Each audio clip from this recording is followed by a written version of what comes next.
This is our other daughter. She cleans houses for a living, my mother told the groom's family, smiling like she was apologizing for a stain on the tablecloth. My father nodded, added, "We've given up on her." 32 guests heard it. I heard it louder than all of them.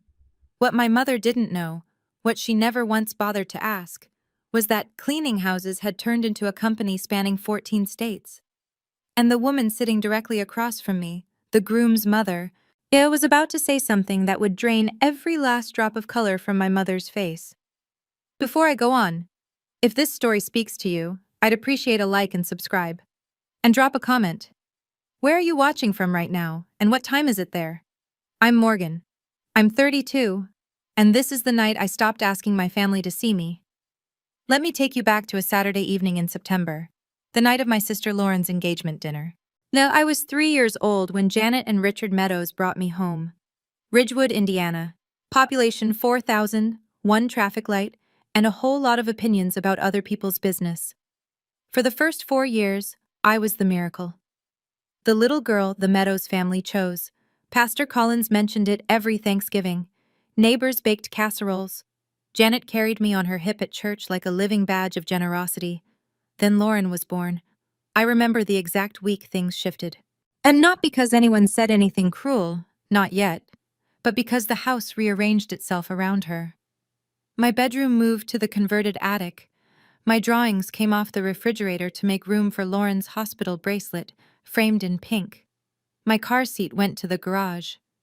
By the time I was 10, the narrative had solidified. Lauren was the dancer, the honor student, the one Janet described to neighbors as our girl. I was the other one. The project. The charity case they kept feeding. "Whoosh, we tried our best with Morgan," Janet would say at the mailbox, loud enough for Mrs. Patterson next door to hear.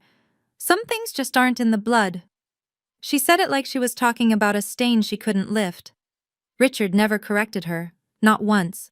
He'd sit in his recliner, turn a page of the newspaper, and let the silence do his talking. That silence was louder than anything Janet ever said, because Janet's cruelty came with a smile. Richard's came with permission. And I learned early, in this house, love had a guest list, and my name was never on it. But there was one thing Janet Meadows never bothered to learn about me, and that one thing would eventually change everything. I graduated from Ridgewood High on a Tuesday. Janet didn't come.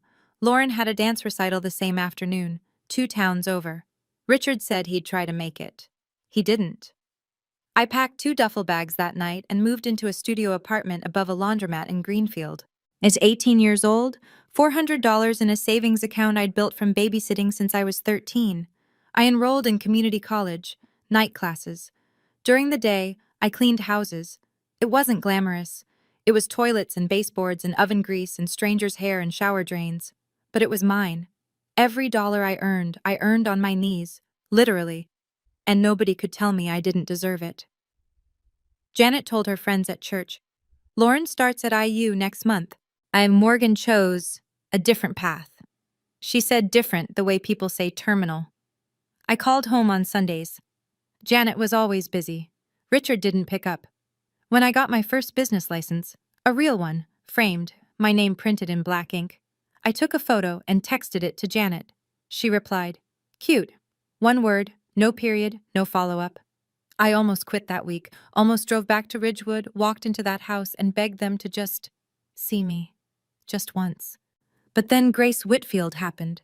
She was 74, lived alone on Maple Court, and she was my very first client.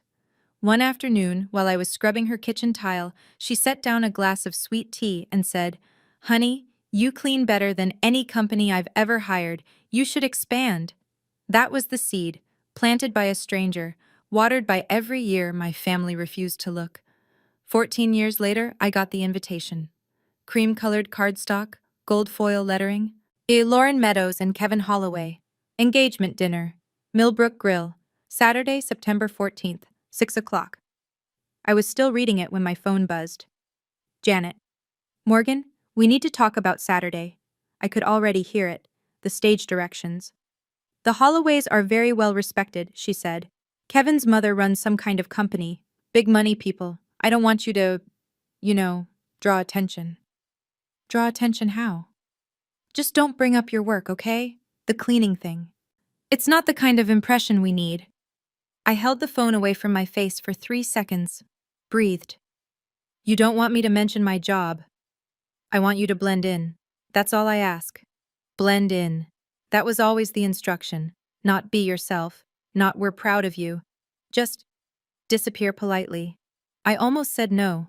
Almost deleted the invitation and spent Saturday night reviewing quarterly reports at my kitchen table. That would have been easier, safer. But then Lauren called. Bed separately, quietly, the way she always did when Janet wasn't in the room. Hey sis, I really want you there. Please come. She sounded like the 4-year-old who used to crawl into my attic bed during thunderstorms, before Janet taught her that needing me was weakness. I'll be there, I said. Saturday evening, I stood outside Millbrook Grill at 6:47 p.m. I straightened my blouse, checked my reflection in the window, took one breath. I had no idea that Diane Holloway would be inside, and I had no idea what she would recognize. And I had no idea that within 2 hours, every person in my family would wish I had never walked through that door. Millbrook Grill was the nicest restaurant in Ridgewood, which meant white tablecloths, candles in mason jars, and a wine list that went up to $40. For this town, that was black tie. The private dining room held about 30 people. Long rectangular table in the center, a smaller round table tucked near the window for overflow. I have fresh flowers, soft jazz through a ceiling speaker. I walked in on time, hair pinned up, navy dress, modest neckline. I looked professional. I looked like someone who belonged. Janet didn't greet me. She was mid-conversation with a woman I didn't recognize, hand on the woman's arm, laughing too loudly. When she saw me, her expression didn't change. It just paused. Oh, you made it. There's a spot over there. She tilted her chin toward the round table. The main table's full. I glanced at the long table, counted the chairs. There was one empty, right next to Lauren. A cream-colored handbag sat on the seat, Janet's handbag. She followed my eyes, didn't move it. I walked to the round table and sat next to a second cousin whose name I couldn't remember. He was already on his second beer and barely looked up. From here I could see the whole room but felt invisible in it, which I realized was exactly Janet's design. Then Kevin spotted me. Bet he broke away from his conversation, walked over, extended his hand. You must be Morgan. Lauren talks about you. I'm glad you're here. Before I could answer, Janet appeared at his elbow. Kevin, sweetheart, come meet Aunt Ruth. She just flew in from Florida. She steered him away without looking at me, like redirecting traffic from a dead end. The main course hadn't arrived yet when Diane Holloway asked the question. She was seated near the head of the table, silver hair, and sharp posture, the kind of presence that made waitstaff stand straighter. She'd been watching the room all evening, watching Janet perform. And the young woman by the window? Diane asked, turning to Janet. Is she also your daughter? Janet hesitated. 1 second, but I caught it. Oh, that's Morgan. She's adopted. She lowered her voice just enough to make it sound confidential. Yeah, she cleans houses for a living. She said it the way you'd explain a blemish on an otherwise clean report. Richard was buttering a roll. Without looking up, he added, We've given up on her. Given up? He said it like returning a library book, calmly, completely. The table went quiet, not dramatically, just that half-second pause where everyone suddenly becomes very interested in their silverware. A woman near the end coughed softly. Kevin's younger brother looked at his plate. But I sat 12 feet away, and I heard every syllable. My hands were under the table. I pressed my nails into my palms. Then I looked at Diane Holloway. She wasn't looking away like the others. She wasn't embarrassed. She was looking directly at me, steady, focused, the way you look at someone when you're trying to place a face. Her eyes narrowed slightly, not in suspicion, in recognition. Something shifted behind her expression, a flicker, a connection forming. I didn't understand it yet, so I didn't know what she'd seen or where she'd seen it. All I knew was that the way she was looking at me was different from every other person at that table. It wasn't pity, it was something else entirely. I could leave. I could stand up, put my napkin on the chair, walk out, and never come back. I'd done it before, in smaller ways. Stopped calling on Sundays. Stopped texting photos of milestones. Stopped expecting the reply that never came. But leaving tonight wouldn't be a statement. It would just be expected. Janet would shake her head, say she's always been sensitive, and the evening would continue without a ripple. So I sat there. And I thought about 29 years. The business license. Cute. My first franchise location. A 3-bedroom office in Columbus with my name on the lease. I'd called home to share the news. Janet said she was busy prepping for Lauren's birthday brunch, the Inc. magazine interview. I never even sent it. Not because I was afraid she'd dismiss it. I was afraid she'd find a way to make it about herself. Well, I raised her, she'd tell the church. She'd frame it on the mantel next to Lauren's sorority photo. She'd take credit for the thing she spent 2 decades belittling. So I kept it. Kept all of it. My company, my revenue, my name in print. I kept it in a world she never entered because she never asked to.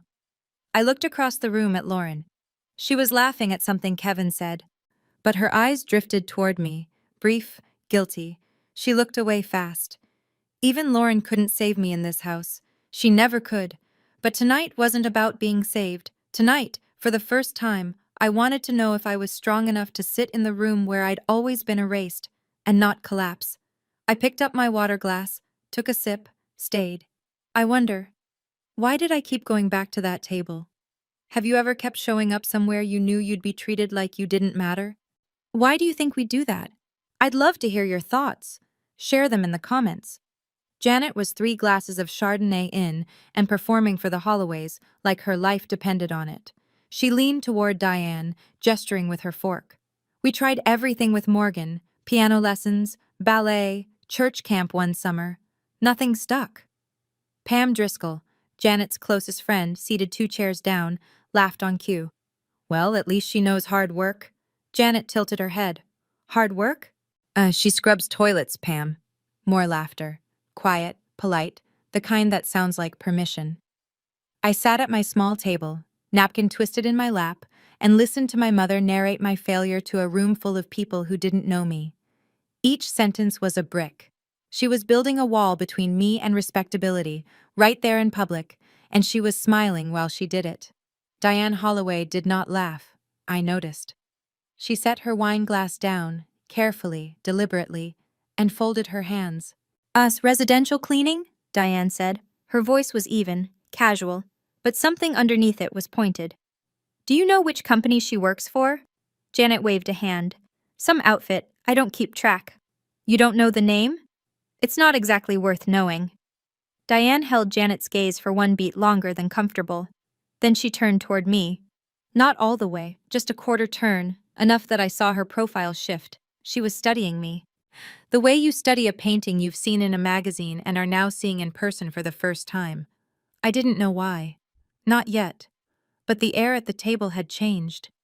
Something had snagged in Diane Holloway's memory, and she was pulling at the thread. Janet didn't notice. She never noticed anything that wasn't about Lauren. The appetizers were being cleared when Janet turned the spotlight on me. She twisted in her chair. That's that sugary voice she used when she wanted to seem generous in front of company. Morgan, honey, why don't you tell everyone what you're doing these days? I'm sure they'd love to hear. The room shifted. 30 sets of eyes found me. A fork clinked against a plate. The jazz from the speaker suddenly felt very loud. I set down my water glass. I run a residential cleaning company, I said. Flat, simple, no embellishment. Janet smiled at Diane. See? She says run. That's generous. A few chuckles around the table, soft ones, the kind people make when they're not sure if they're supposed to laugh but don't want to be rude.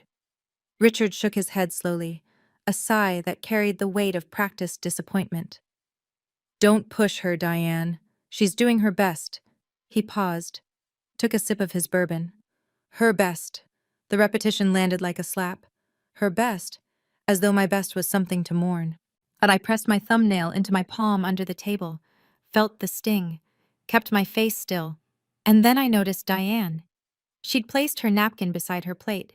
Her fingers rested flat on the tablecloth, the way someone does when they're about to stand, or about to speak, or about to change the temperature of the entire room. She was looking at me, not the way the others looked, with secondhand embarrassment or polite avoidance.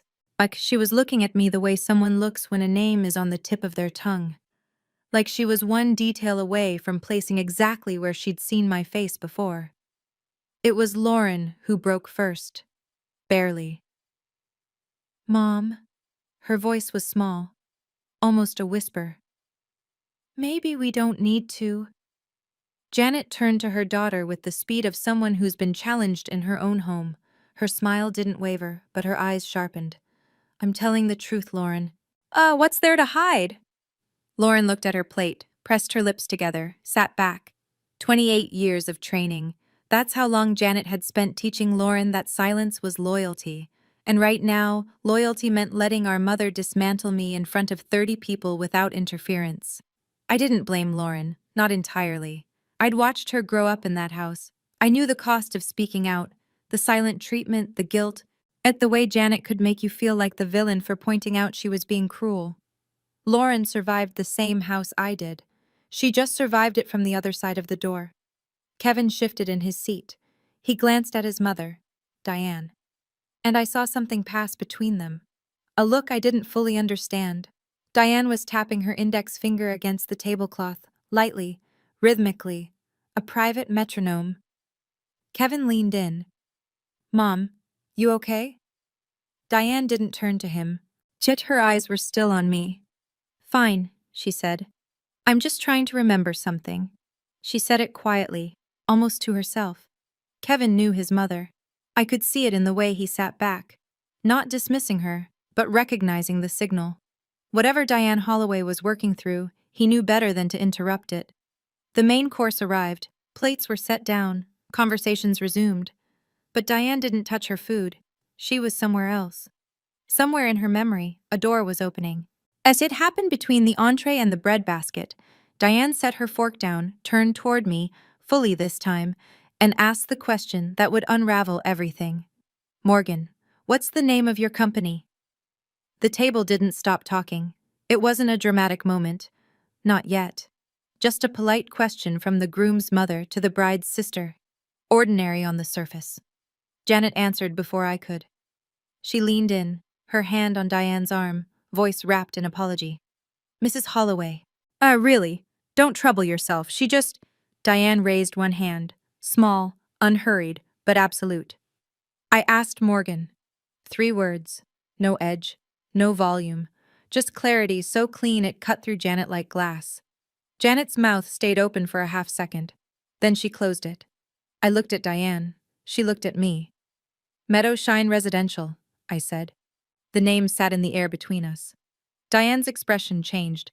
Not dramatically. She wasn't a dramatic woman, but her eyes widened by a fraction.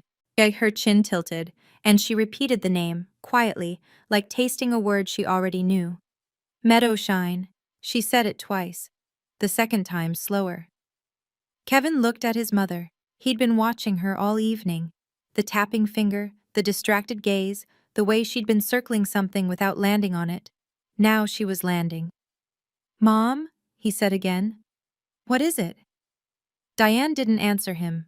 She reached for her wine glass, took a slow sip, and set it down without drinking. But her eyes hadn't left mine. She knew something. I could feel it. I just didn't know what yet. And neither, for the first time in her life, did Janet. Diane excused herself from the table. "If you'll pardon me for just a moment." She folded her napkin, stood, and walked toward the hallway that led to the restrooms. Calm, measured, the way she did everything. Kevin half stood. "Mom?" "1 minute, sweetheart." I watched her go. From my seat by the window, and I had a clear line of sight through the glass partition to the corridor. Diane stopped halfway down the hall, pulled her phone from her clutch, and began scrolling. She wasn't checking messages. She was searching for something. Back at the main table, Janet had already filled the gap. She turned to Pam and another friend, voice low but not low enough. "Thank God the Holloways are gracious people. Nobody's paying attention to, you know." A small tilt of her head in my direction. And I didn't react.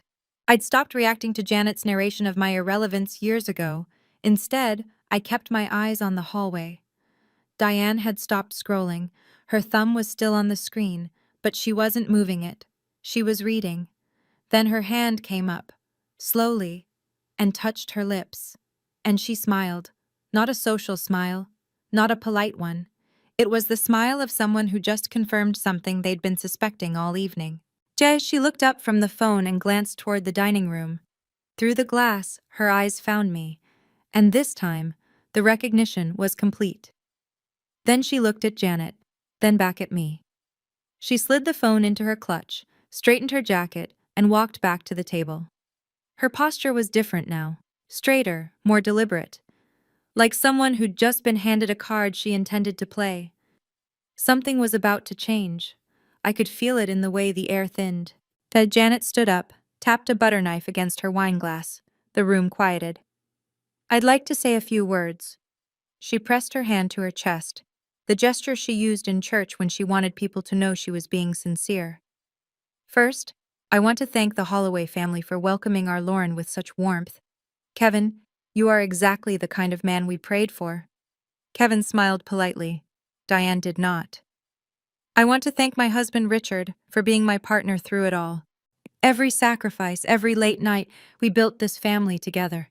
She paused, looked around the room with glistening eyes. "And Lauren, sweetheart, you are our pride, our only pride. Everything we worked for sits right here, in this moment, watching you begin your life. Our only pride." She said it while I was sitting 12 feet away. She didn't glance at me, not even the peripheral kind of acknowledgement you'd give a coat rack. "Our family isn't perfect," Janet continued, her voice softening to that rehearsed tremble she'd mastered. "We've had our challenges."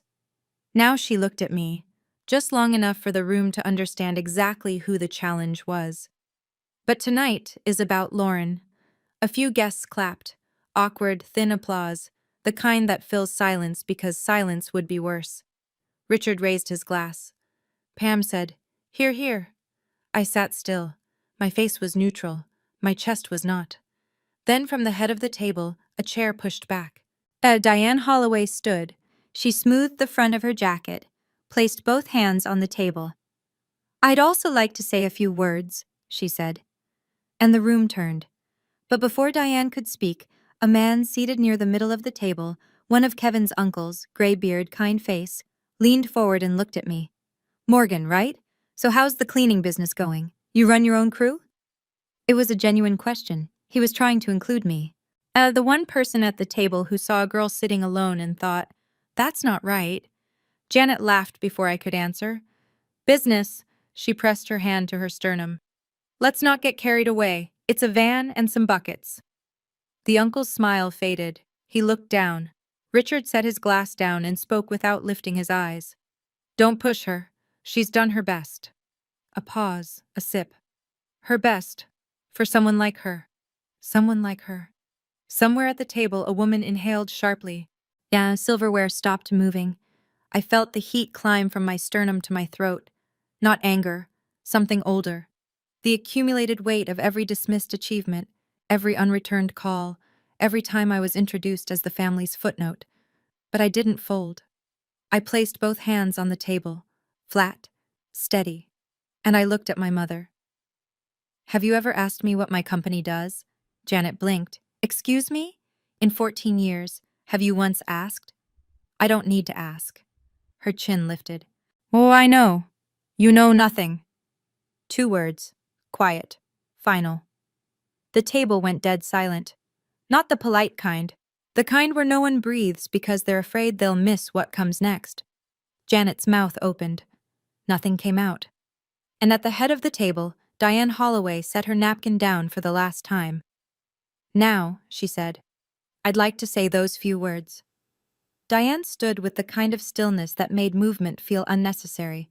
She didn't adjust her jacket or clear her throat. That she simply waited until every set of eyes in the room found her, which took about 3 seconds. "Janet," she began, "I've listened politely all evening. I've watched you introduce your guests, give your speech, and share your version of your family. That is your right." Janet's smile tightened. "Thank you, Mrs. Holloway. But I cannot sit quietly while you speak about this young woman the way you have." Diane's voice didn't rise. It lowered, and that was worse. "Ma, not when I know what I know." The room tilted. Janet's smile cracked at the edges. Mrs. Holloway, I appreciate your concern, but this is a family matter. You don't— The issue, Diane said, is that Morgan is not a stranger to me. She let that sentence sit. Kevin's uncle leaned back. Lauren's hand found Kevin's under the table. Pam Driscoll put her wine down. Richard stopped chewing. Janet shook her head slowly. You know Morgan? Diane turned to me. Her expression was warm, but controlled. The expression of someone who understood exactly what she was about to do and had decided it was necessary. Wait, she said, half to herself, half to the room. You're the woman who— She stopped. The silence that followed wasn't the polite kind from before. This silence had weight. It pressed against the walls and the windows and the ceiling. It pressed against Janet Meadows' chest. Janet's face went white. Not pink, not flushed. Dull white. The color of someone watching a door open that they thought was locked forever. And Diane Holloway was about to walk right through it. Morgan Meadows, Diane said. Meadowshine Residential. She paused, not for drama, but for precision. She was a woman who said things once and meant them permanently. I read an article about you in Inc. magazine last year, feature piece, 30 Under 40, Franchise Founders Edition. The room didn't gasp. It did something worse. It froze. As 30 people suspended between their salad forks and their assumptions. Janet let out a short breath. What? Diane continued, her voice measured and unhurried. Your daughter owns and operates a residential cleaning franchise. 14 states, 87 employees at last count. She tilted her head, as if recalling a specific paragraph. Annual revenue. If the article was accurate, approximately $2.8 million. Someone at the far end of the table whispered, Million? Janet gripped the edge of the tablecloth. That's not— She couldn't— She did. Diane folded her hands in front of her. And I should know, because I'm one of her investors. The sound that followed was not silence, but it was the opposite. The sound of 30 people recalculating everything they thought they knew about the woman sitting at the overflow table next to a second cousin with a beer. Richard set his bourbon down too hard. The glass hit the plate rim and tipped. Amber liquid spread across the white linen in a slow, dark bloom. He didn't move to stop it. He just stared at me like I'd walked in speaking a language he didn't know existed. Lauren's hand went to her mouth. Then Kevin's younger brother let out a low whistle and immediately tried to cover it with a cough. Janet sat down, though she was already seated. Her body just sank, like the scaffolding holding her up had been quietly removed. Diane sat back down. She didn't rush. She addressed the room the way she might address a board meeting, factual, composed, without malice. I manage a portfolio of luxury rental properties across the Midwest, she said. 2 years ago, and I needed a reliable residential cleaning partner for our units. Standardized quality, scalable, professional. I found an article about a company that had grown from a single operator to a multi-state franchise in under a decade. She looked at me. That company was Meadowshine. That founder was Morgan. She paused to let the information settle, then continued. I reached out. We met. I was impressed, not just with the business, but with the person behind it. I invested. We've been working together since. Then she added almost gently, I had no idea she was your daughter, Janet. In fact, Diane's voice softened by a shade.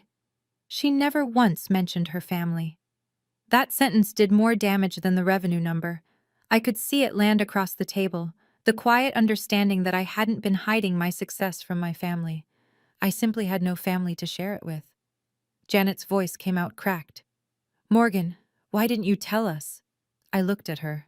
At the woman who'd spent 29 years turning away, who replied cute to the first real thing I ever built, who placed her handbag on the empty chair beside Lauren so I couldn't sit there. You never asked. 3 words, the shortest sentence I said all night, and the heaviest. Kevin nodded slowly, not in agreement with anyone, just processing. Lauren sat motionless, tears sliding down her cheeks. Not jealousy. As something worse, the slow dawning recognition that she'd been standing on a stage her mother had built by tearing me down. It happened like a tide turning. 1 person, then 2, then the whole room. Kevin's uncle, the one who'd asked about my business, turned his chair toward me. 14 states? How'd you manage that? The woman beside him leaned in. How many employees again? 87, I said. Full time? Most of them. Yes. A man I hadn't been introduced to, someone from Kevin's side, looked over. Residential only, or do you do commercial? Just like that, I was no longer the footnote. I was the story. Janet saw it happening. I watched her face cycle through 3 expressions in 5 seconds: shock, calculation, recovery. She straightened up, pressed her palms flat on the table, and smiled. Well, I always knew Morgan had potential. Didn't I say that, Richard? I always said she had something in her. She reached for Diane's arm. We've always supported her, of course. Every step of the— Janet. Diane's voice was quiet, almost kind, which made it worse. 2 minutes ago, you told this table your daughter's business was a van and some buckets. She let the silence do its work. Everyone in this room heard it. The room didn't move. The jazz from the ceiling speaker played a soft piano bridge that no one listened to. To Pam Driscoll, Janet's closest friend, the woman who'd laughed at every joke tonight, slowly slid her chair 6 inches away from Janet. The wooden legs scraped against the floor. In the silence, it sounded like a door closing. Janet opened her mouth, closed it, opened it again. Nothing came out. Richard stared at a water stain on the tablecloth where his bourbon had spilled. He hadn't wiped it up, he hadn't said a word, and for the first time in 29 years, Janet Meadows had no script. I looked at my mother then, really looked, and I wondered, did she ever actually love me? Or was I just a background character in the story she wrote for Lauren? Why does a mother choose to humiliate her own child in public instead of admitting she was wrong? I still don't have the answer. Maybe you do. Let me know in the comments. I stood up. Not fast, not dramatically. I folded my napkin, placed it beside my plate, and pushed my chair back the way you do when dinner is over and you have somewhere to be. The room went still. I didn't come tonight to prove anything, I said. My voice was steady. I made sure of that. I came because Lauren asked me to, because she's my sister and I love her, and I wanted to be here for her night. I looked at Janet. She was gripping her wineglass so hard her knuckles had gone pale. But I won't sit at any table where my existence is treated as an embarrassment. I let the sentence land, didn't soften it, didn't follow it with an apology. Then I turned to Diane. Thank you, I said, not for telling them about my company, but for asking me, when no one else did. Diane held my gaze. She nodded once, firm, warm, the kind of nod that says everything it needs to. I looked at Lauren last. She was still crying, trying to hold it together, Kevin's hand on her back. Tile, my little sister, who used to climb into my attic bed because she was afraid of thunder. Lauren, I love you. I wish you every happiness. I paused, swallowed. But after tonight, I need space. Lauren nodded. She didn't argue. She knew. I picked up my jacket from the back of my chair, walked past the long table, past the 30 people who'd watched my mother erase me and were now watching me leave with my back straight and my name intact. I didn't slam the door, I didn't run, and I didn't look back. The parking lot was cool and quiet. September air, crickets. I sat in my car for 7 minutes before I turned the engine on. Lauren called at 11:14 p.m. I was sitting on my couch in sweats, holding a cup of tea that had gone cold 20 minutes ago. I almost didn't answer. But the phone buzzed 4 times, and I could feel the urgency through the screen. Hey, I said. Sis? Her voice was raw. I need to tell you what happened after you left, she told me. And after I walked out, Janet tried to recover. She's always been dramatic. You know how it is with— She gestured vaguely toward the door. Nobody responded. Nobody laughed. Nobody nodded. Diane turned to Kevin and said quietly, We'll talk at home. Her tone wasn't angry, it was cold, which, as Lauren put it, was somehow worse. Richard attempted damage control. He leaned toward Diane, voice low, almost pleading. Mrs. Holloway, please, don't let this affect— Diane cut him off without raising her voice. Mr. Meadows, I'm not judging your daughter, I'm judging how you treat her. Lauren said the room physically shifted after that. Chairs angled away from Janet. Conversations started and ended in whispers. 3 couples left early, citing babysitters, headaches, long drives, excuses wrapped in polite smiles. Janet went to the restroom. She was in there for 12 minutes. When she came out, her mascara was smudged. Yes, nobody mentioned it. Lauren said, "Sis, I've never seen Mom like that. She looked small." I didn't feel satisfaction. I want to be honest about that. I felt tired. The kind of tired that lives in your bones, not your body. "I hope she's okay," I said. And I meant it. Then I added, "But I'm not coming back." Lauren was quiet for a long time. Then, "I know. Ridgewood is the kind of town where news doesn't travel. It arrives. Before the breakfast dishes are cleared, everyone already knows." By Monday morning, the story of the engagement dinner had spread through every Bible study group, hair salon waiting room, and produce aisle in a 12-mile radius. The details varied. Someone said I owned 100 employees, someone else said Diane Holloway wrote me a check on the spot. But the core was always the same. Janet Meadows humiliated her daughter in public, and it backfired spectacularly. And Janet had spent 15 years building her reputation as the backbone of the women's ministry at First Covenant Church. She organized the canned food drive. She coordinated the Easter egg hunt. She was the first to sign up for every committee and the last to leave every potluck. That Tuesday, 2 families quietly withdrew from her prayer circle. No explanation, just sudden scheduling conflicts that would last indefinitely. On Wednesday, Pam Driscoll called, not to check on Janet, to deliver a verdict. "Janet, I think you need to call Morgan, apologize, properly. People are talking." "People are talking about what? I'm her mother. I have the right to—" "You have the right to be her mother," Pam said. "You don't have the right to humiliate her in front of 30 people." Janet hung up. She called Pam back an hour later. Pam didn't answer. "I heard about all of this secondhand through Lauren, who called me every few days now.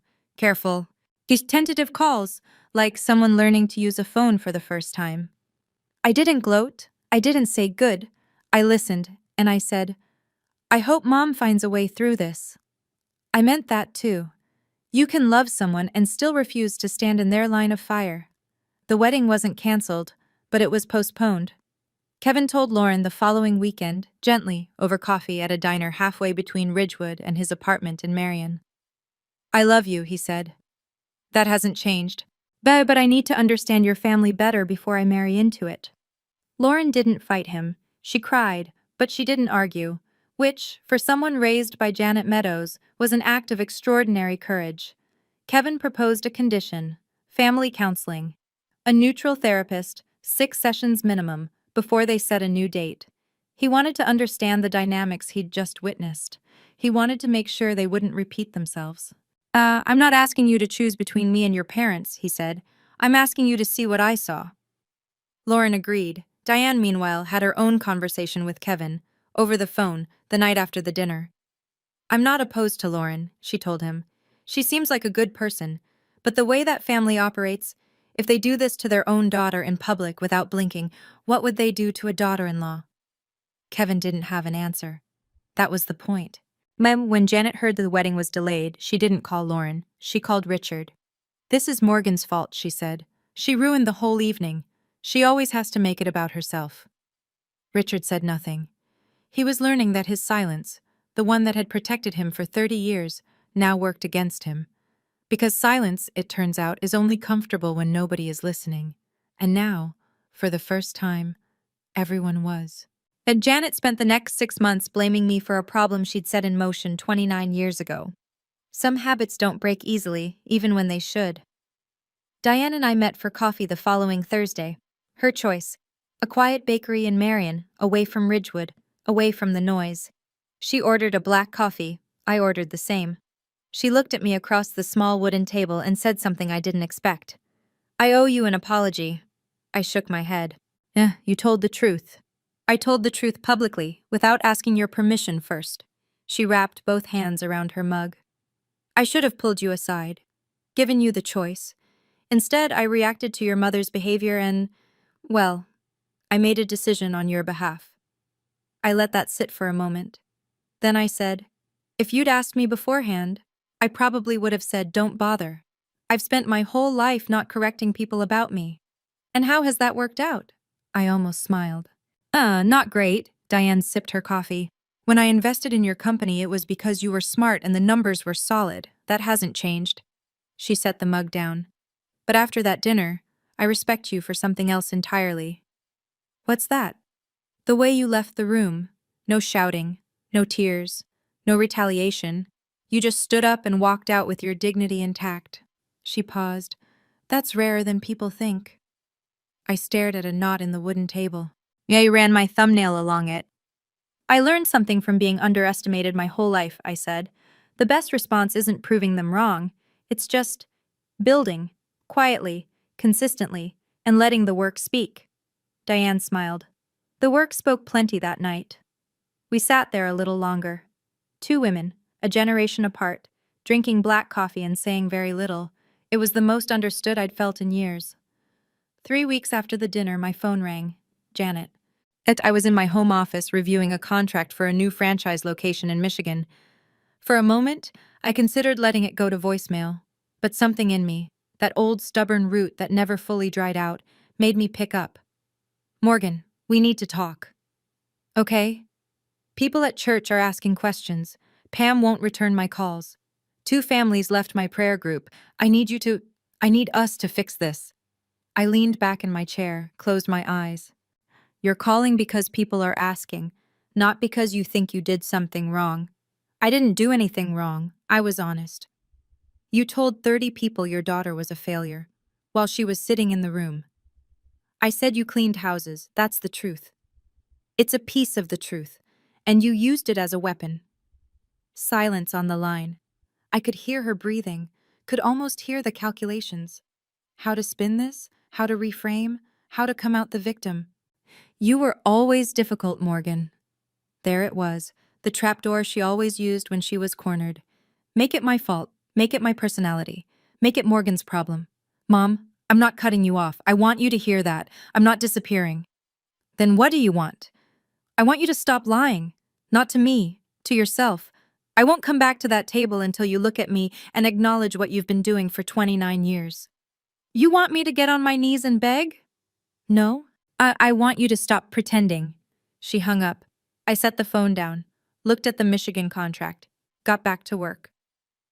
Lauren drove to my house on a Sunday in October. She'd never been before. I watched her from the front window as she parked, sat in her car for a full minute, then walked up the steps like she was visiting somewhere sacred, slow, deliberate, looking at everything. My house was simple.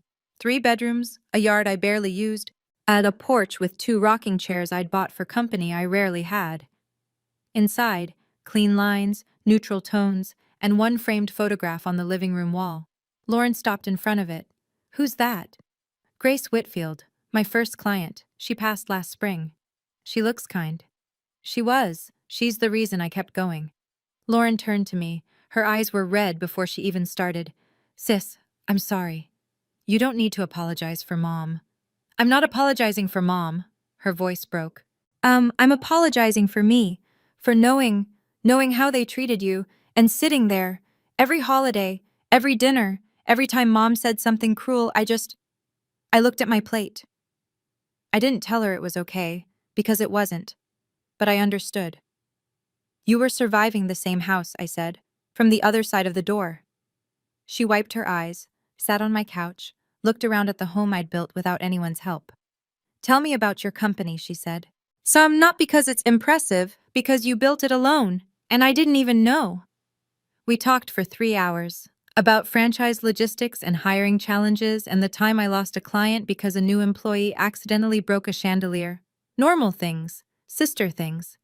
Before she left, she told me Diane wanted to expand the investment partnership. The dinner, it turned out, had opened a door neither of us expected. From the wreckage, Lauren said. Something good. I hugged her at the door. It's not too late to start.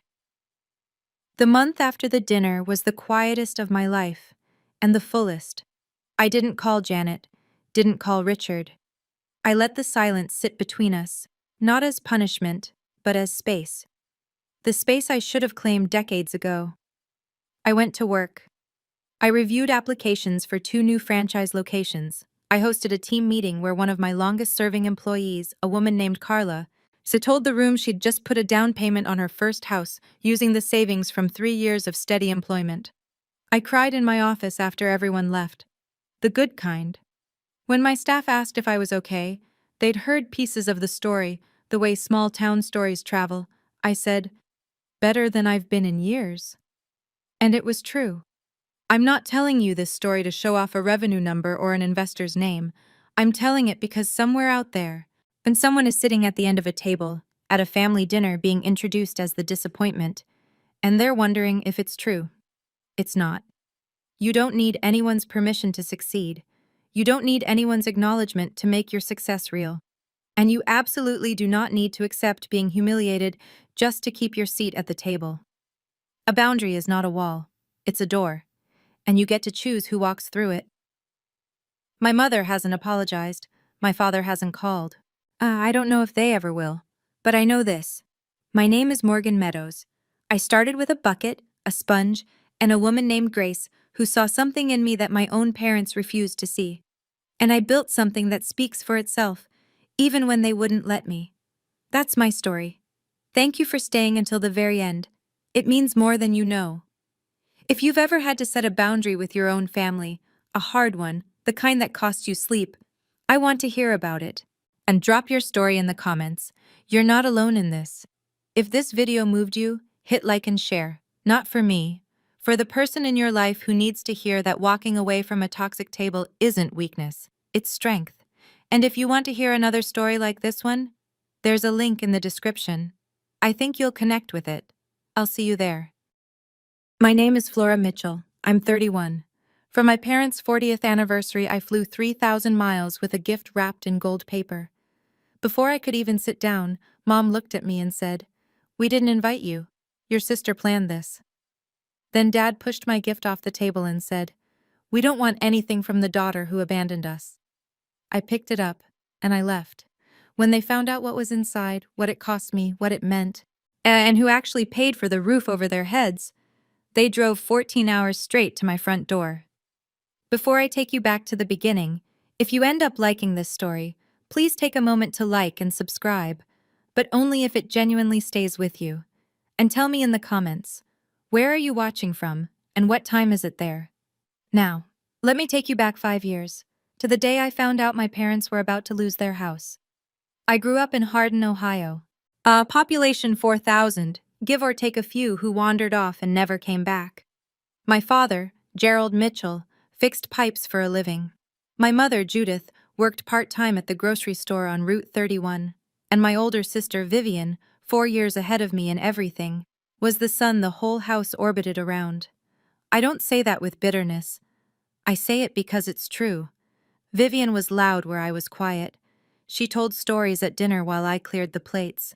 As she brought home report cards with a speech attached, I brought home the same grades and left them on the counter. Dad would hold up Vivian's and say, "That's my girl."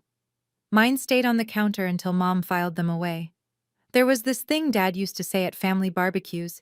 He'd point his beer at Vivian, then at me, and go, "Vivian got the brains, Flora got, well, Flora's Flora." Everyone laughed. I laughed too. I was 8 the first time I heard it. I was 18 the last time. And the joke never changed. Neither did the audience. I went to nursing school, graduated, got a job offer in Denver, Colorado, and packed everything I owned into 2 suitcases and a cardboard box. The morning I left, Dad was fixing a pipe under the kitchen sink. I stood in the doorway and said, "Bye, Dad." He didn't come out from under the sink, just said, "Good, one less mouth." That was June 15th, my birthday. I didn't leave because I stopped loving them. And I left because staying meant disappearing. And I was already halfway gone.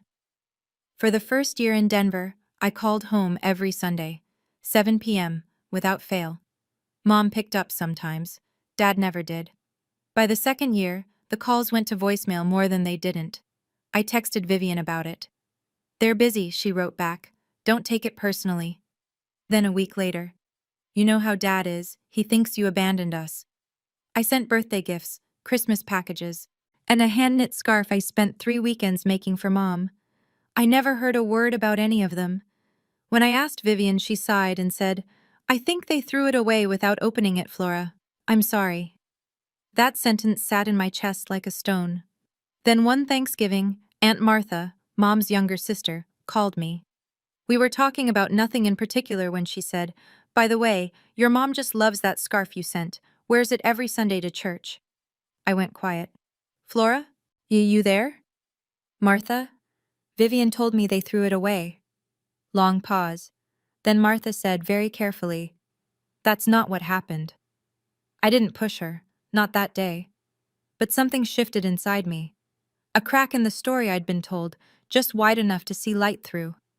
I started paying closer attention to the things Vivian said versus the things that were actually true, and the gap between them kept getting wider. I didn't have proof of anything yet, just a feeling.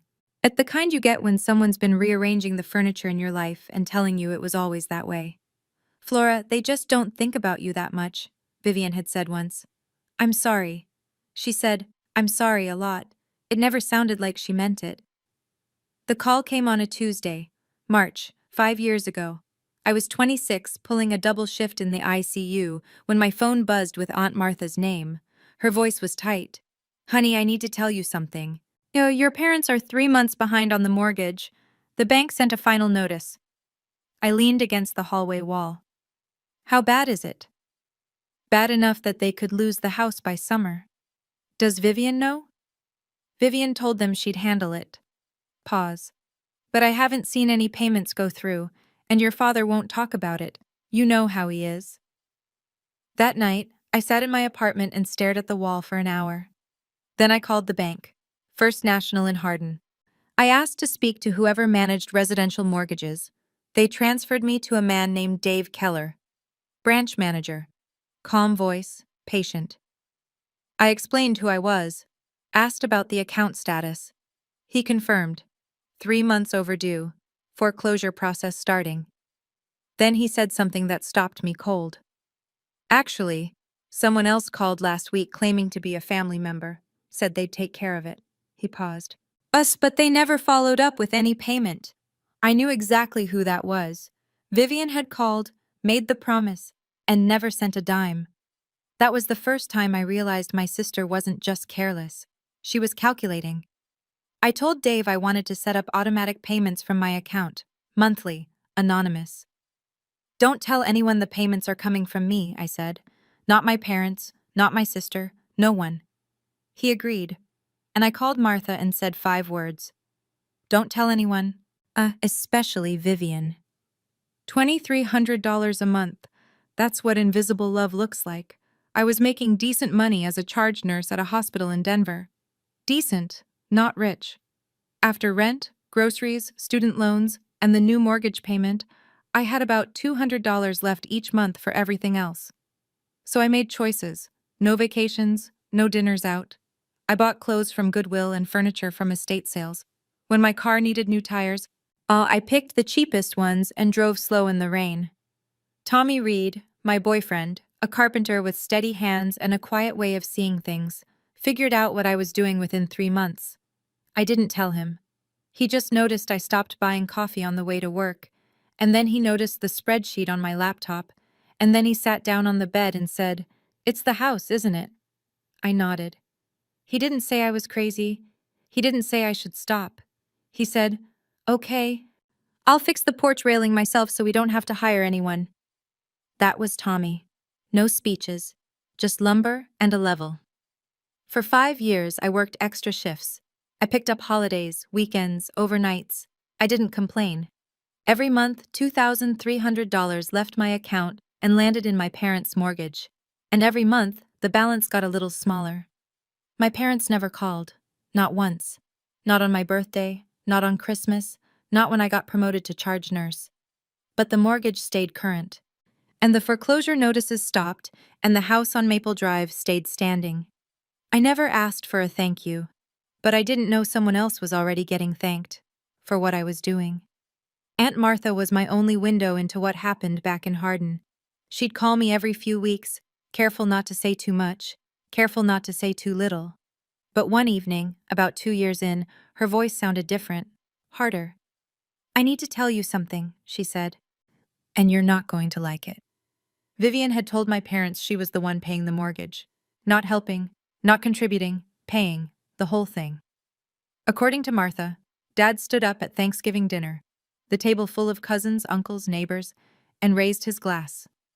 To Vivian, he said, the only one who actually cares about this family. Everyone clapped. Mom cried. Vivian smiled and said, "It's nothing, Dad. You'd do the same for me."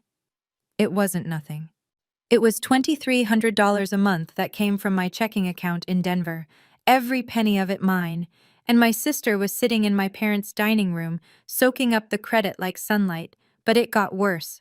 Martha told me that Vivian used this new status, this borrowed hero badge, to convince Dad to put her name on their bank accounts, to let her manage the family finances. She even got added to the insurance paperwork, all with Dad's grateful blessing. She's positioning herself," Martha said flatly, "and your parents are handing her the keys." I felt sick, but I didn't call them. I didn't expose her. I told myself, as long as the house is safe, it doesn't matter who gets the credit. Then Martha said the thing that cracked me open.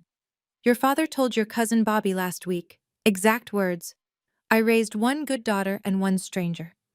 I hung up, and I didn't call anyone for 3 days. Then the holidays stopped, including me around year 3. Thanksgiving.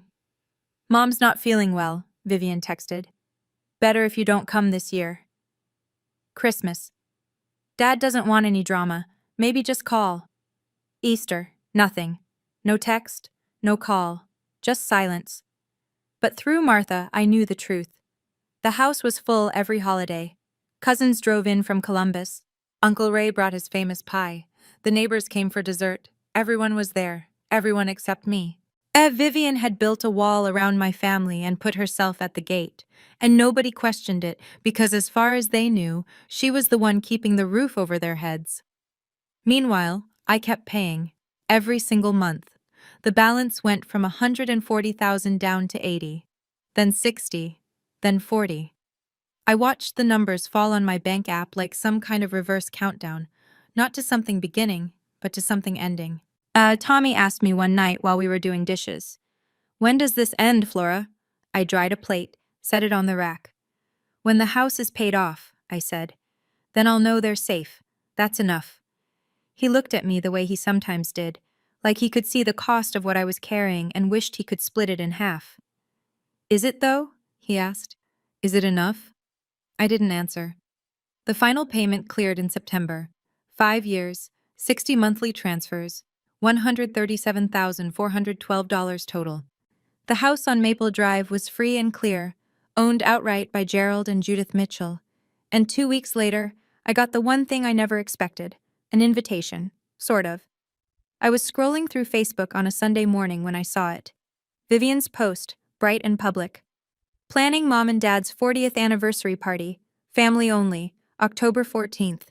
It's going to be so special." 200 likes, 40 comments, cousins tagging each other, neighbors asking what to bring, Uncle Ray promising 3 pies this time, no message to me, no call, no text. I sat with my phone in my hand for a long time. Then I called Vivian. She picked up on the 4th ring. "Flora, hi. I saw the post. When should I book my flight?" Silence. Then, "Oh, I didn't think you'd want to come." "It's their 40th anniversary, Vivian." "I know, but Dad said he doesn't want any awkwardness."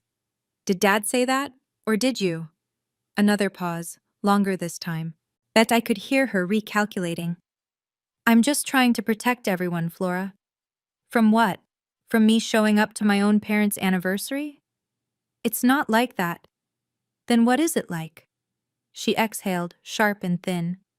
"Look, I just don't want this to turn into a thing. You haven't been around. People will ask questions." "Let them ask." "Flora." "I'll be there." I hung up. My hands were shaking. Not from anger, from something deeper. 5 years of silence. And my sister was still deciding whether I existed. That night, I lay in bed staring at the ceiling. Tommy rolled over and said, "You're going, aren't you?" "Yeah." "Good." He paused. "What are you bringing?" I thought about it for exactly 1 second. The truth. He didn't ask what I meant, but I think he already knew. And somewhere in that dark room, Something inside me shifted from hoping to deciding. You don't get to erase me from my own family, Vivian. Not anymore. The next morning, I called Dave Keller at First National. Dave, it's Flora Mitchell. Flora, good to hear from you. Congratulations, by the way. That last payment went through clean. That's actually why I'm calling. I need the original mortgage satisfaction certificate and a full statement of all payments made over the past 5 years. Every transaction, every date. He was quiet for a moment. You sure you want all of that? It shows everything. Your name, your account, every transfer. That's exactly why I want it. Give me a few days. I'll have it all notarized and ready. The package arrived the following week. A thick manila envelope from First National Bank. Inside, the payoff certificate, crisp, official, stamped with the bank seal. Behind it, 60 pages of transaction records. My name on every single one. I also wrote a letter. 1 page handwritten on plain white paper. I won't tell you what it said, not yet. But I'll say this. It took me 4 tries to get through it without crying, and when I finally sealed it, my hands were steady. I put everything into a box. A nice one, sturdy, from the craft store on 6th. Then I wrapped it in gold paper. Not because I'm fancy, but because it was my parents' wedding color. 40 years ago, their cake had gold ribbons. Mom kept one in her jewelry box for decades. I thought she'd remember. The morning of my flight, Tommy drove me to the airport. At the curb, he held my bag while I stood there with the gold box tucked under my arm. Whatever happens, he said, you already did the right thing. 5 years of the right thing. I kissed him and walked inside. I didn't know then that I'd be back in less than 24 hours, without the box. The flight from Denver to Columbus was 3 hours and 12 minutes. I spent all of it with the gold box on my lap, running my thumb along the edge of the wrapping.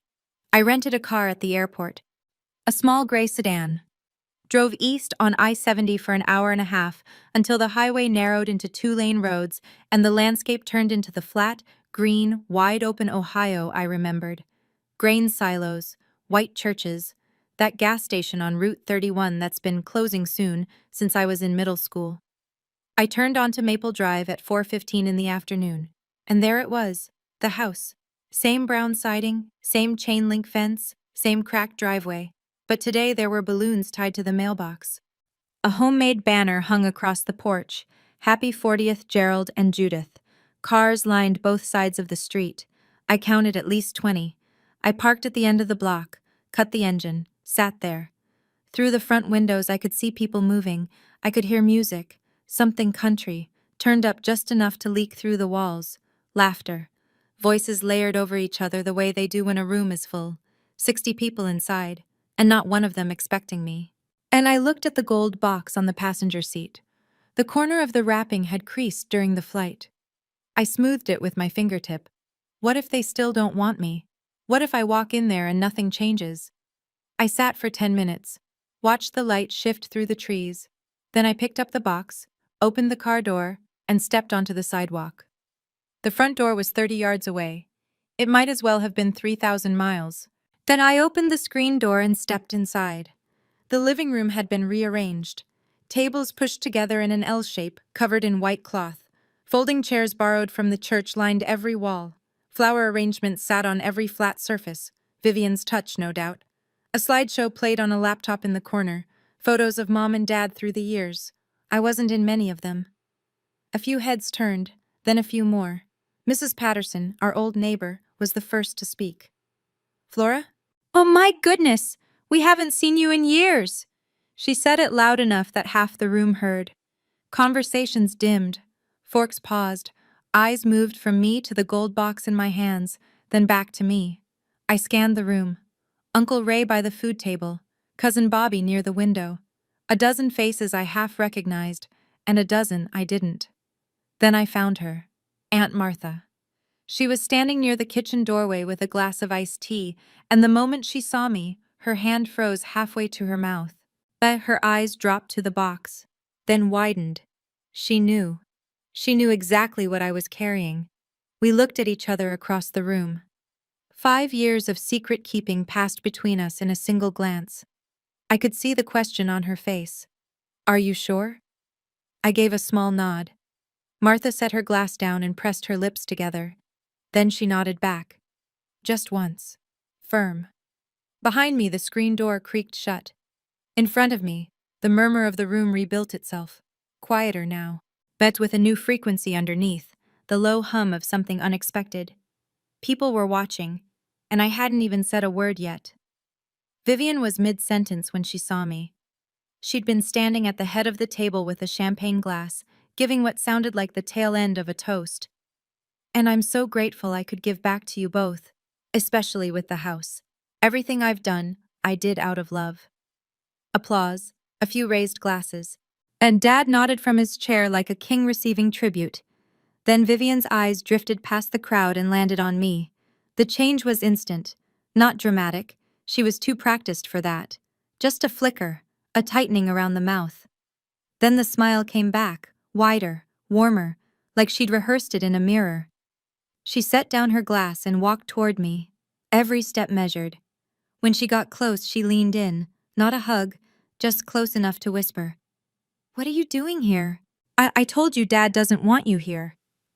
"I came to give Mom and Dad their gift," I said. My voice was even. My hands were not. Vivian glanced at the gold box. "What is that? Some last-minute thing from the airport gift shop?" I didn't answer. She stepped closer. "You should go, before Dad sees you." But it was too late.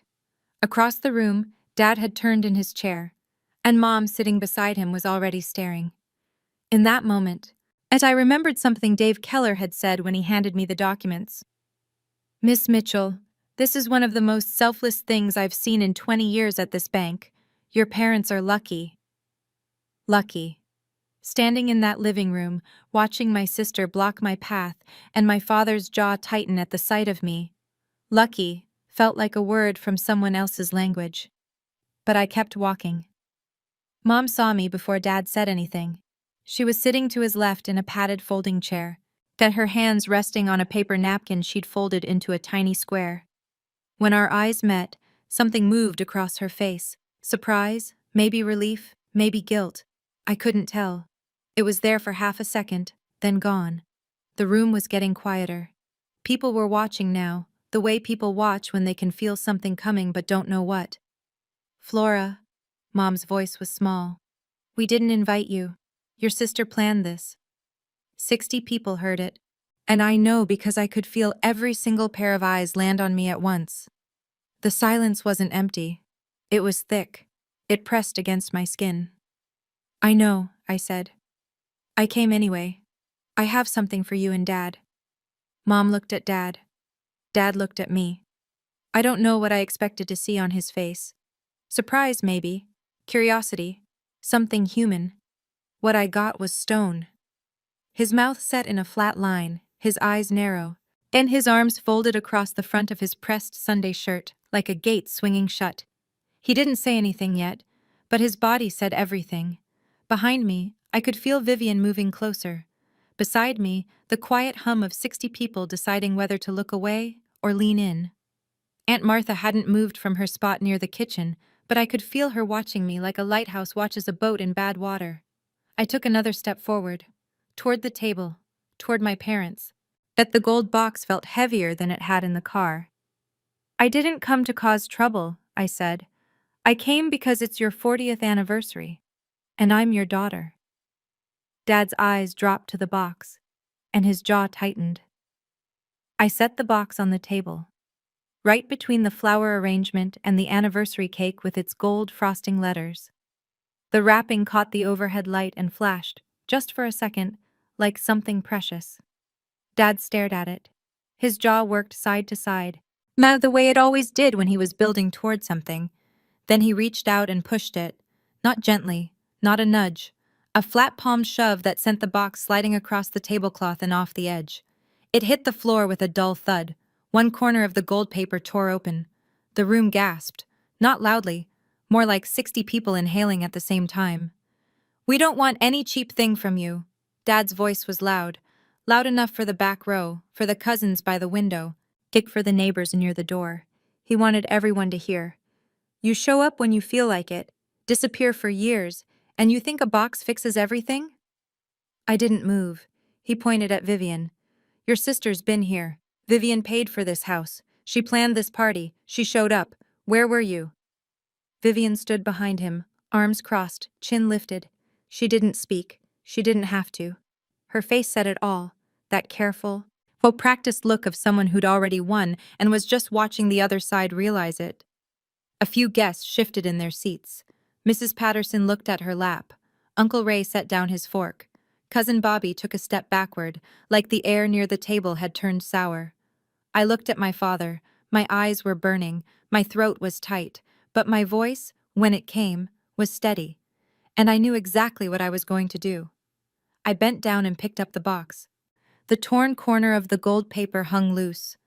I smoothed it back into place with my thumb, carefully, the way you'd fix a child's bandage. I took my time. The whole room watched.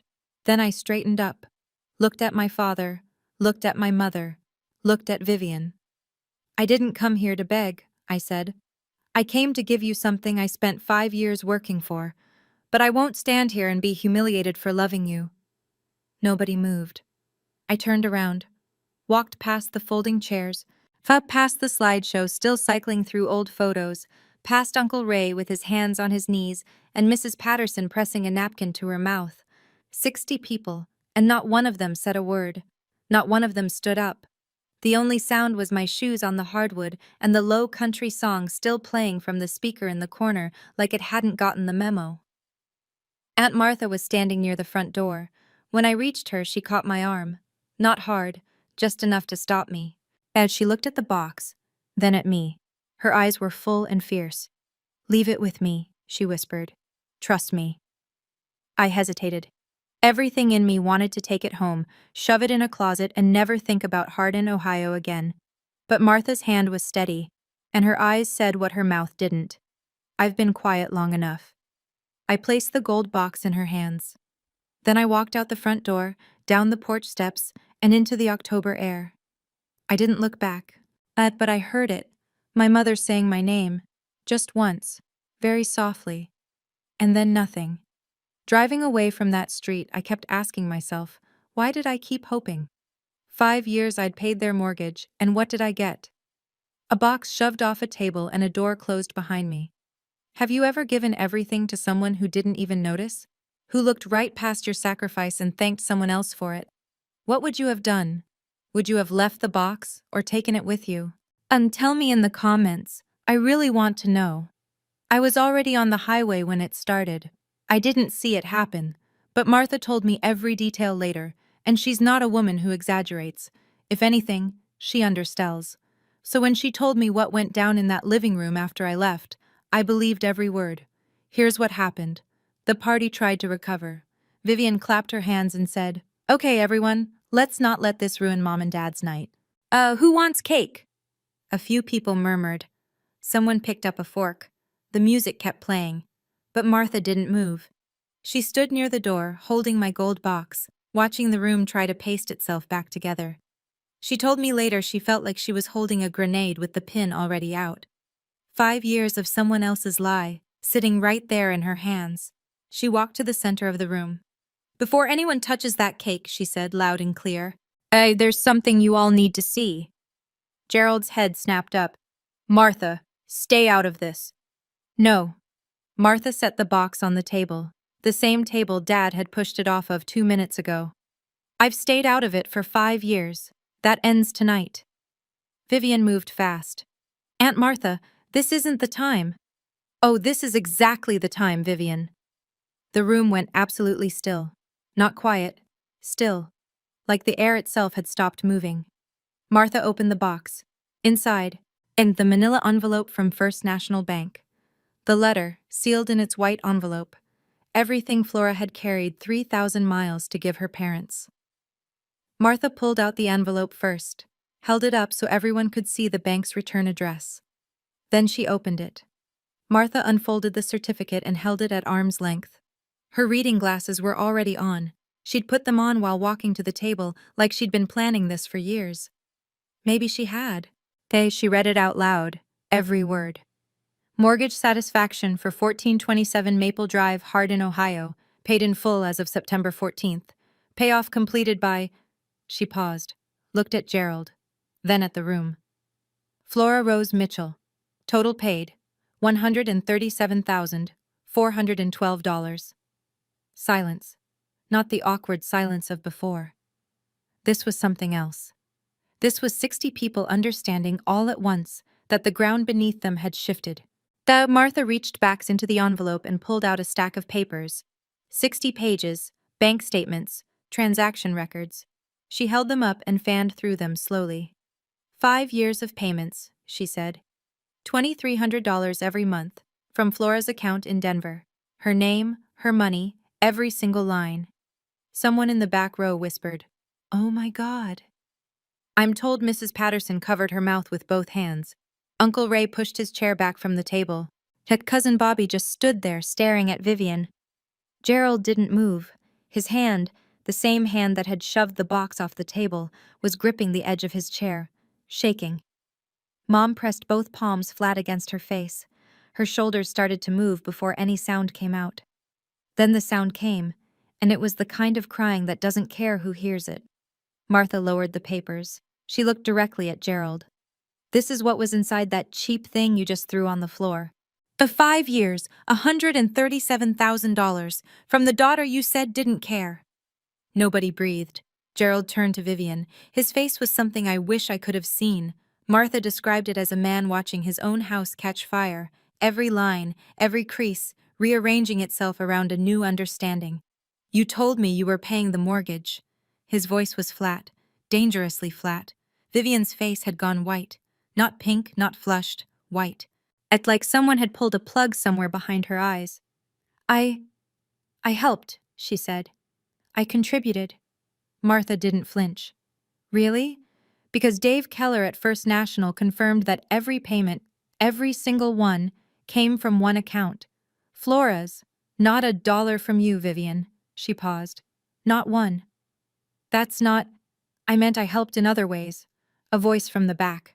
Aunt Donna, Gerald's sister, 70 years old and sharp as a kitchen knife. In what way? Exactly? Vivian opened her mouth, closed it, opened it again. Nothing came out. The room turned. You could feel it, like a tide reversing. The people who'd been nodding along to Vivian's toast 10 minutes ago were now staring at her, the way you stare at someone you've just realized you don't know at all. Uncle Ray shook his head slowly. Mrs. Patterson wouldn't even look in Vivian's direction. Cousin Bobby crossed his arms and leaned against the windowsill, his jaw tight. As Vivian took a step backward, then another. No one moved toward her. No one defended her. The silence around her was total. Gerald was still gripping the chair, but he wasn't looking at Vivian anymore. He was looking at the front door. The door Flora had walked through. The door he hadn't stopped her from reaching. The bank statement doesn't twist, Vivian. That was Martha. Quiet now, almost gentle. Almost. Martha reached into the box one more time. There's one more thing, she said. At the white envelope, my handwriting on the front, Mom and Dad. Martha looked at Gerald. Do you want to read this yourself, or do you want me to? Gerald didn't answer. His hands were shaking too badly to hold paper. Mom was still crying. The quiet kind now, the kind that comes after the loud kind runs out of air. Martha opened the letter. She read it slowly. Not all of it. She told me later she couldn't get through the whole thing without her voice breaking. So she gave them the parts that mattered most. Mom and Dad, I know you think I left because I didn't care, but I left so I could take care of you from where I was strong enough to. This house is yours. It always was. I just made sure nobody could take it away. Martha paused, steadied herself. I love you. I always have, even when you didn't see me. She folded the letter and set it on the table in front of Gerald. The room was wrecked. There's no other word for it. The older women were wiping their eyes with napkins. Uncle Ray had his head bowed. Two of the neighbors quietly headed for the door, not out of disrespect, but because they knew this wasn't their moment anymore. Mom reached across the table and pressed her fingers against the letter like she was touching Flora's face. Gerald sat there with his elbows on his knees and his head in his hands. 64 years old, and the man looked like he'd aged a decade in 5 minutes. Vivian was gone. At some time during the letter, she'd taken her purse and slipped out the back door without a word. Nobody noticed. Gerald pulled out his phone before Martha even finished putting the letter down. He dialed my number. I was merging onto I-70 West, the gold evening light cutting through the windshield, and I saw his name flash on the screen. I stared at it until it went to voicemail. He called again. Voicemail. Mom took the phone from him, dialed me herself. I watched her name appear. Judith Mitchell. I hadn't seen that on my screen in 3 years. Voicemail. Back in the living room, Martha told me this part. Gerald set the phone on the table and just stared at it, like he was waiting for it to ring itself, like technology might fix what he'd broken with his own hands. Martha said, "She's probably on her way to the airport. She flew 3,000 miles for you, Gerald, and you didn't even let her sit down." He didn't respond. The guests began to leave, one by one, and then in groups, they gathered their coats and plates and murmured things like, "Beautiful party," that no one believed. The cake sat untouched. The banner still hung across the porch. "Happy 40th. Old Mr. Holloway, the neighbor who'd lived across the street since before I was born, stopped at the door on his way out. He put his hand on Gerald's shoulder. "You know, Gerald," he said, "I always thought Flora was the quiet one. Turns out quiet doesn't mean gone." Gerald didn't look up. After everyone left, it was just Gerald and Judith at the table. Paper plates, cold food, a banner swaying in the draft from the screen door, and a letter from a daughter they hadn't spoken to in years, sitting open on the table between them. Martha told me they sat at that table for 3 hours. Judith didn't move the letter. She kept her hand on it like an anchor. Gerald read the bank statements, all 60 pages, one by one, running his finger down the columns of numbers. Every month. Every amount.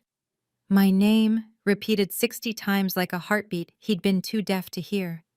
Around 11 o'clock, Martha went home. She'd offered to stay, but Gerald waved her off without looking up. "Go, Martha. We need to sit with this." At midnight, Gerald finally spoke.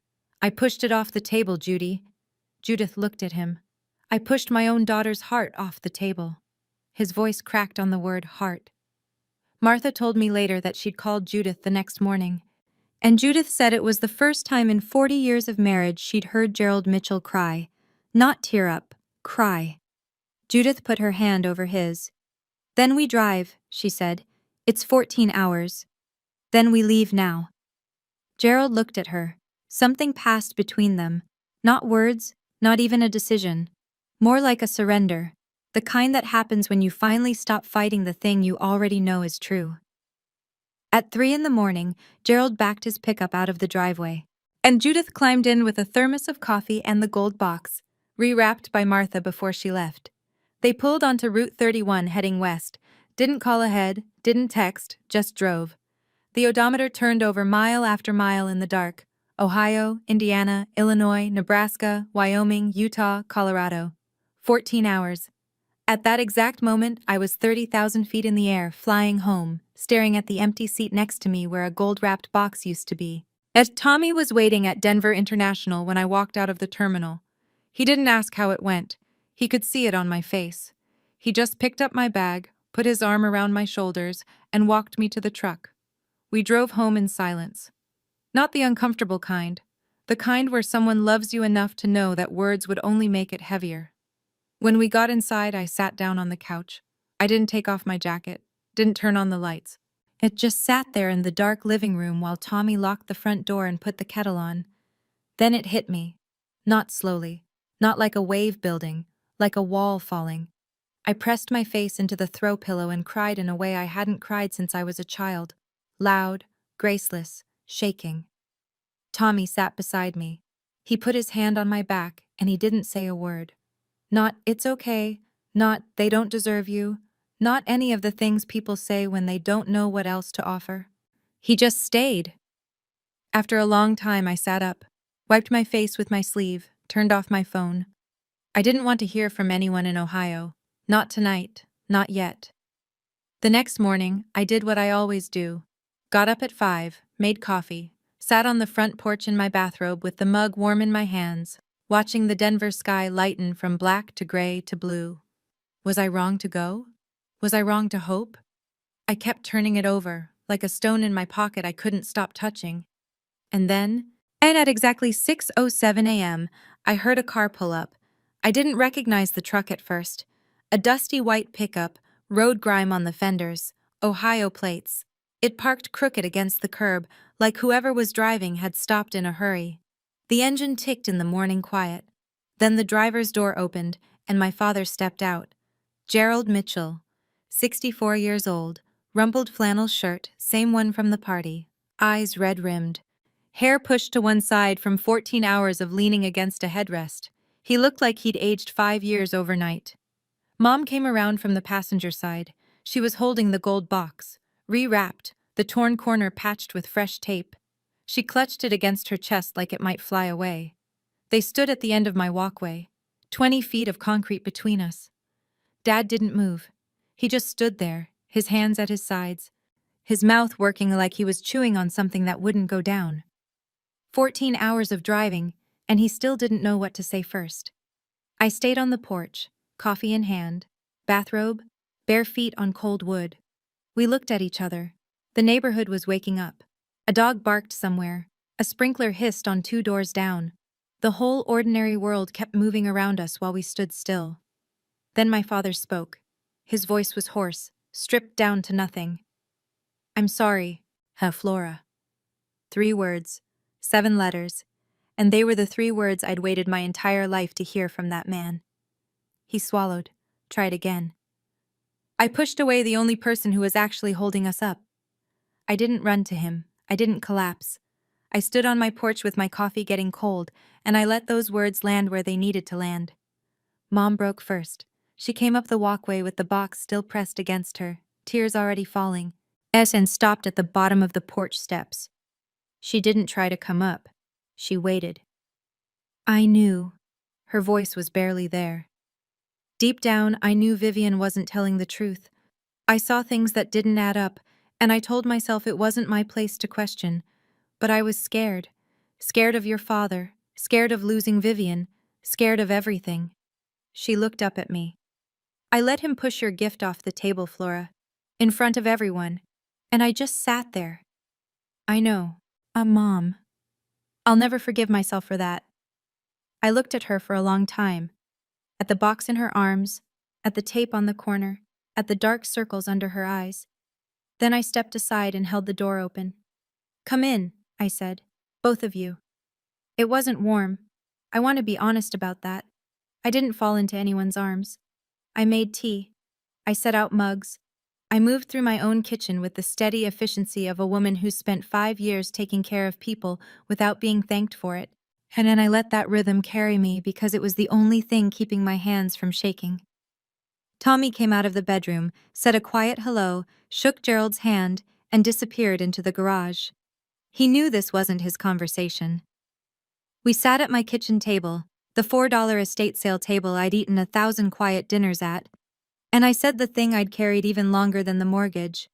"I love you, but I won't go back to being invisible." Mom nodded, fast and broken. And Dad just looked at his hands. "I'm glad you came," I said. "But showing up once doesn't erase 5 years of silence." Dad nodded. He didn't argue, didn't explain, didn't tell me I was being unfair. That, more than the apology, told me something had actually shifted. Over the next hour, they told me what happened after I left the party. The news traveled the way news always does in a small town, fast and without mercy. By Sunday morning, and half of Hardin knew that Vivian Mitchell had lied about paying her parents' mortgage. By Monday, the other half knew. The church prayer group, the grocery store, the diner on Main where Dad had coffee every morning. People didn't confront Vivian directly. They didn't have to. They just stopped calling, stopped waving, stopped saving her a seat. In a town of 4,000, silence is its own verdict. Gerald told me he'd removed Vivian's name from every joint account. Went to the bank that Tuesday, sat across from Dave Keller, who handled it without a single "I told you so," and signed the papers himself. "She had access to things she shouldn't have," Dad said quietly. "That's on me." They also hired a local attorney to audit everything Vivian had touched. It was precautionary, Dad said, but the look on his face told me he was afraid of what they'd find. Vivian, for her part, sent a group text to the whole family 3 days after the party. A long, winding message about how Martha had manipulated the situation and turned everyone against her. She called herself the real victim. Nobody replied. Martha sent me a screenshot and a single line. The whole town's talking, not about the money, about the kind of person you are. I read it twice. Then I put my phone down and went back to work. Before they left, I sat them down one more time. The tea was cold by then. The morning sun had moved across the kitchen floor and reached the far wall. We'd been talking for 3 hours, and most of it had been them talking. I'd listened. Now it was my turn. If we're going to rebuild this, I said, I need a few things. Dad straightened in his chair. Mom folded her hands. I need you to call me, not just when something goes wrong, regularly.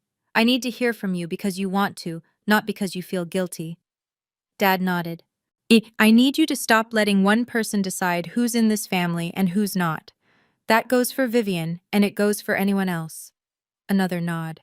And I need you to never, ever let anyone speak for me again. If you want to know how I feel, ask me.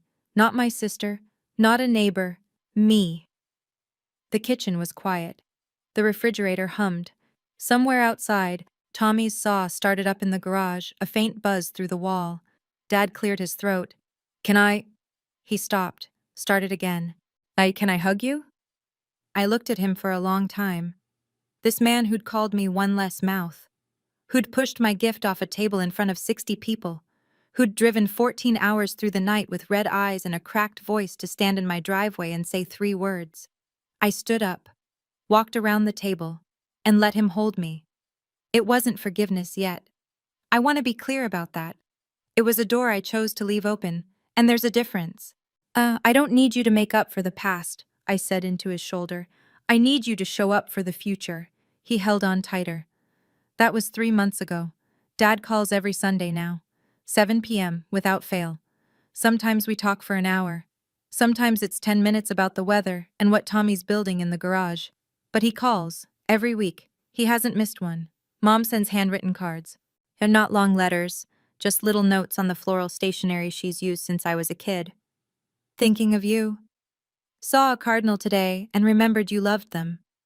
Small things, real things. They flew to Denver for Christmas. First time either of them had been on a plane in 20 years. Dad white-knuckled the armrests the whole flight. Mom brought homemade cookies packed in 3 layers of bubble wrap. We ate dinner at my $4 estate sale table, and nobody mentioned the empty chair where Vivian might have sat. Vivian. People ask about her. I didn't cut her off. That's not what this is.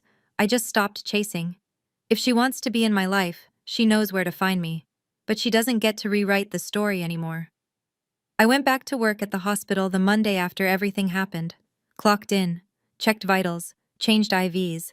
The world doesn't pause because your family finally sees you. It just keeps going, and you go with it. Tommy asked me one evening while we were washing dishes. Same spot, same question, different weight behind it. So was it worth it? All 5 years? I set a plate on the rack. Same plate, same life, but different. Every single month. I'm not telling you to pay off someone's mortgage to earn their love. That's not the lesson. The lesson is simpler. Don't let anyone convince you that your kindness makes you weak. And don't ever let anyone else narrate your story. And I didn't win my parents back with money. I won them back by refusing to disappear. When I tell this story, I still wonder, should I have told the truth sooner? If I'd called my parents 5 years ago and said, "It's me, I'm the one paying your mortgage," maybe none of this would have happened. Maybe Dad would have believed me. Or maybe Vivian would have found a way to twist that too. What do you think? Should I have told my parents from the start? Or was keeping it quiet the right call? I've gone back and forth on this 100 times and I still don't have a clean answer. Let me know in the comments. I'd honestly love to hear what you'd have done differently. That's my story. Whether you've been the Flora in your family or you know someone who has, I hope it reminds you that being quiet doesn't mean being weak. Sometimes the people who make the least noise carry the most weight. If this story meant something to you, please hit like and subscribe. And if you want another story about someone who refused to be underestimated, check the link in the description. I picked it just for you. Thank you for staying with me all the way through. I'll see you in the next one.